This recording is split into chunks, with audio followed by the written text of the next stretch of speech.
अस्सलाम वालेकुम। मैं हूं ज़ीशान अहमद सिद्दीकी। आप देख रहे हैं सबसे पहले पाकिस्तान।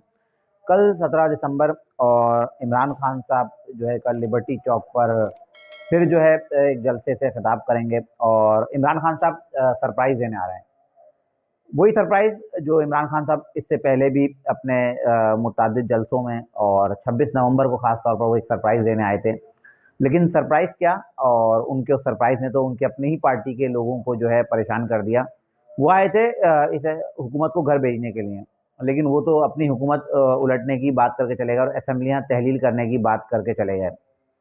अब 17 दिसंबर को इमरान खान साहब जो है कल लिबर्टी चौक पे एक जलसा करेंगे।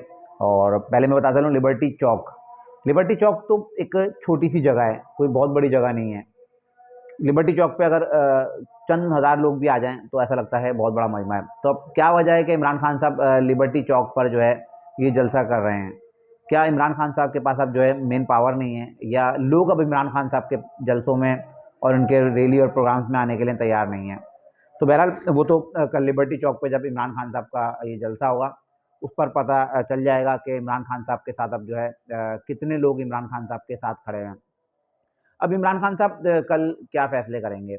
जो मुझे जो लगता है, क्योंकि एक तरफ चौधरी परवेज़ इलाही जो साहब कह चुके हैं कि 3 से 4 महीने तक जो है हम जो है इस हुकूमत को ख़त्म नहीं कर सकते, क्योंकि बहुत से तरक्याती मंसूबे चल रहे हैं और इस वक़्त असेंबलियाँ तहलील करना पाकिस्तान तहरीक-ए-इंसाफ के लिए और ख़ासतौर पर मुस्लिम लीग काफ के लिए भी जो है अच्छा साबित नहीं होगा। अब लगता यही है कि चेयरमैन पाकिस्तान तहरीक-ए-इंसाफ इमरान खान साहब जो है ये जो असेंबलियाँ तहलील करने की जो कल ऐलान करने आएँगे, सरप्राइज़ देने आएँगे। वैसे तो इनके रहनुमाओं ने कह दिया है कि 23 दिसंबर को जो है इमरान खान साहब जो है बाकायदा जो है असेंबलियाँ तहलील करने का कह देंगे और असेंबलियाँ तहलील हो जाएँगी। लेकिन मुझे नहीं लगता कि इमरान खान साहब जो है असेंबलियाँ किसी सूरत भी जो है तहलील करेंगे। क्योंकि अगर इमरान खान साहब को असेंबलियाँ तहलील करनी होती, एक तरफ उनकी केपीके में भी उनकी हुकूमत है, जबकि केपीके में तो सिंगल लार्जेस्ट पार्टी है, 2 ताई अक्सरियत है पीटीआई के पास, तो केपी की असेंबली तहलील क्यों नहीं करते? तो मुख्तलिफ राय से हमारे पास जो खबरें हैं, केपीके में भी जो पाकिस्तान तहरीक इंसाफ के जो है 2 धड़े बन चुके हैं और उनमें भी इख्तलाफात हैं और एक ग्रुप चाहता है कि असेंबलियाँ तहलील कर दी जाएँ और दूसरा ग्रुप चाहता है कि असेंबली किसी सूरत भी तहलील नहीं की जाए। अब इमरान खान साहब असेंबलियाँ तहलील करके और हुकूमत को क्या बावर कराना चाहते हैं कि मुल्क में जो है फौरी तौर पर आम इंतखाबात करवाए जाएँ। इमरान खान साहब इस इंतखाबात के ज़रिए जो है मुल्क में इमरान खान साहब समझते हैं कि अगर मुल्क में फौरी तौर पर आम इंतखाबात करवा दिए जाएँ, तो अगर जैसे 2-3 महीने का इमरान खान साहब का जो माइंड है कि 2-3 महीने में जो है आम इंतखाबात मुल्क में हो जाएँ, तो इमरान खान साहब की ये सोच है कि शायद अगर मुल्क में फौरी आम इंतखाबात होते हैं तो मैं 2 तिहाई अक्सरियत जो है ले लूँगा। तो 2 तिहाई अक्सरियत तो पाकिस्तान की तारीख में 1997 में सिर्फ़ एक ही पार्टी को मिली है, वो है मुस्लिम लीग नून को। 1997 में जब 2 ताई अक्सरियत मुस्लिम लीग नून को मिली, इस वक्त मियाँ मोहम्मद नवाज़ शरीफ साहब वज़ीर-ए-आज़म बने थे और पूरे पाकिस्तान में एक दूसरे नंबर पे जो पार्टी आई थी वो पाकिस्तान पीपल्स पार्टी, जिसकी 16 नशिस्तें थीं। तो 2 तिहाई अक्सरियत तो सिर्फ एक ही दफ़ा बनी है और वो 1997 में बनी है। अब इमरान खान साहब समझते हैं कि शायद इस वक्त अगर मुल्क में इलेक्शन होते हैं तो वो 2 तिहाई अक्सरियत जो है लेने में कामयाब हो जाएंगे। लेकिन मुझे नहीं लगता कि ये जो इमरान खान साहब असेंबलियाँ तहलील की बातें कर रहे हैं, ये किसी सूरत जो है इनकी जो ये चाह रहे हैं, और ख़ास तौर पे मैं पंजाब की बात करूँगा कि चौधरी परवेज़ इलाही का जैसे इन्होंने कह तो दिया कि चौधरी परवेज़ इलाही साहब ने मुझे जो इख्तियारात दे दिए हैं कि जब मैं कहूँगा तो ये असेंबली आपकी अमानत है, ये ओहदा आपकी अमानत है, मैं फ़ौरी तौर पर जो है आप असेंबलियाँ तहलील कर दूँगा।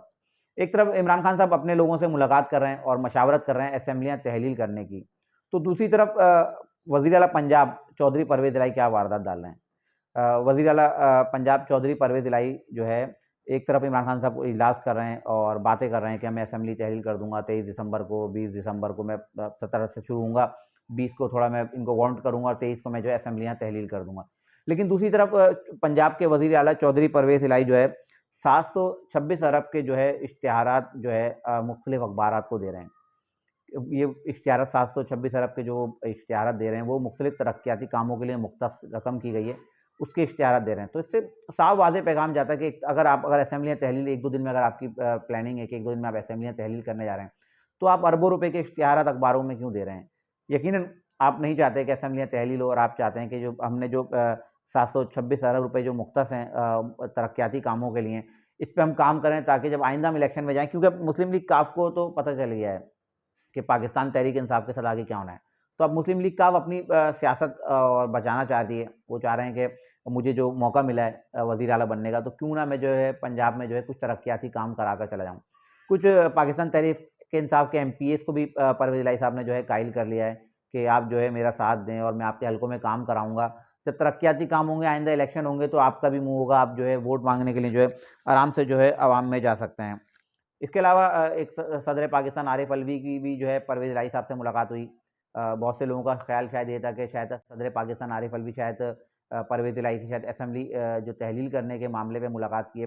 लेकिन हमारे पास जो ज़राए से खबर आई है, उसके बाद बाकायदा पंजाब हुकूमत ने जो है उनके जो तर्जुमान हैं, उनकी जानिब से एक प्रेस रिलीज़ भी जारी की गई, जिसमें बताया गया कि जो सदर पाकिस्तान आरिफ अलवी और परवेज़ इलाही की जो है मुलाकात जो है एक जिस तरह का रस्मी एक मुलाकात होती है एक वज़ीर आला और सदर पाकिस्तान की, वही है जिसमें जो है वज़ीर आला पंजाब ने मईशत और तरक्याती कामों और एनर्जी सेविंग के हवाले से जो है सदर पाकिस्तान को जो ब्रीफ़ किया और बताया कि पंजाब सूबा किस तरह से जो है बेहतरी की तरफ जा रहा है।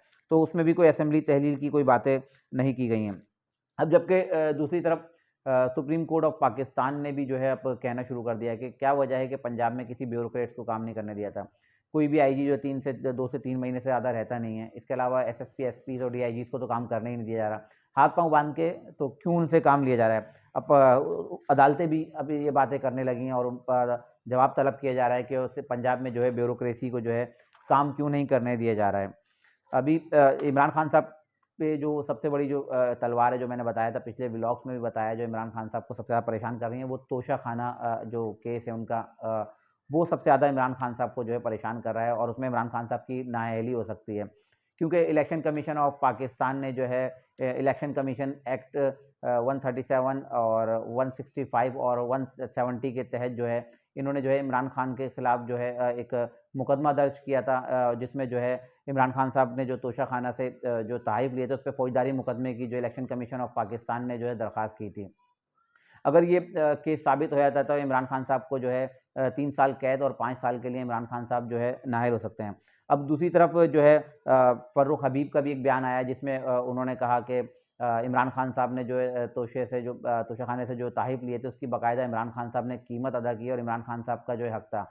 लेकिन कोई भी शख़्स जो है तोशाखाने से मर्सिडीज़ और बीएमडब्ल्यू नहीं ले जा सकता। उन्होंने मियाँ मोहम्मद नवाज़ शरीफ साहब और ज़रदारी को उन्होंने मुखातिब करते हुए कहा कि नवाज़ शरीफ और ज़रदारी साहब तो जो है तोशाखाने से मर्सिडीज़ और बीएमडब्ल्यू लेके गए हैं, जबकि तोशाखाने से गाड़ी नहीं ली जा सकती और इमरान खान साहब ने जो तहफ़ लिए हैं वो लिए जा सकते हैं और उनकी कीमत मुकर्रर की जा सकती है।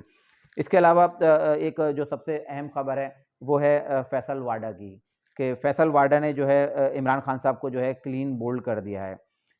फैसल वाडा ने कल एक ट्वीट किया और जिसमें जिसमें उन्होंने साबिक वफाकी वज़ीर फैसल वाडा ने इमरान खान और पीटीआई पर तनकीद करते हुए कहा कि बताया जाए कि सांपों के मशवरों पर मौला जट मनफी और गालम गलोच को सियासत से क्या मिला।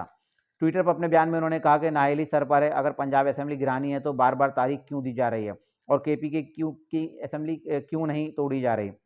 फैसल वाडा का कहना था कि सियासी सरप्राइज़ के लिए तैयार रहें, लग पता जाएगा, ये सियासत है, कोई एक्शन मूवी नहीं है, रिकॉर्ड का हिस्सा बना लें, ये स्ट्रैटेजी भी क्लीन बोल्ड होगी।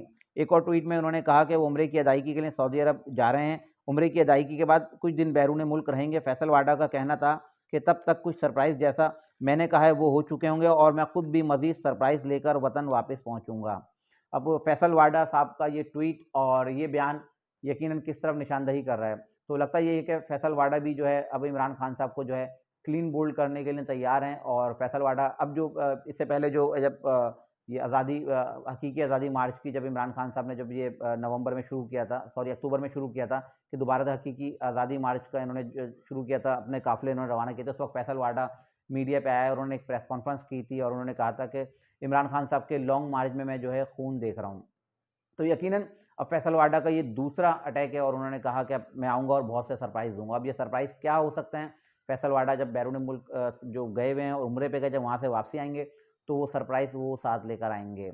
अब जो है लगता यही है कि इमरान खान साहब जो है किसी सूरत भी जो है असेंबलियाँ तहलील नहीं करेंगे और इमरान खान साहब मेरी एक नाक़िस राय है और मुझे लगता है कि इमरान खान साहब कम से कम 2 से 3 महीने के लिए जो है मज़ीद स्टे करेंगे और जब ये कल लाहौर लिबर्टी चौक पहुँचेंगे, तो ये यकीनन लगता ये है कि नई तारीख का ऐलान करेंगे और हुकूमत को वार्निंग देके जाएँगे कि फ़ौरी तौर पर मुल्क में जो है आम इंतखाबात करवा दिए जाएँ।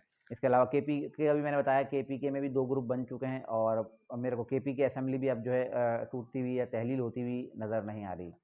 इंशाल्लाह अपने नए तजिए के साथ फिर हाज़िर हूँगा, तब तक के लिए इजाज़त दीजिए। अल्लाह हाफ़िज़।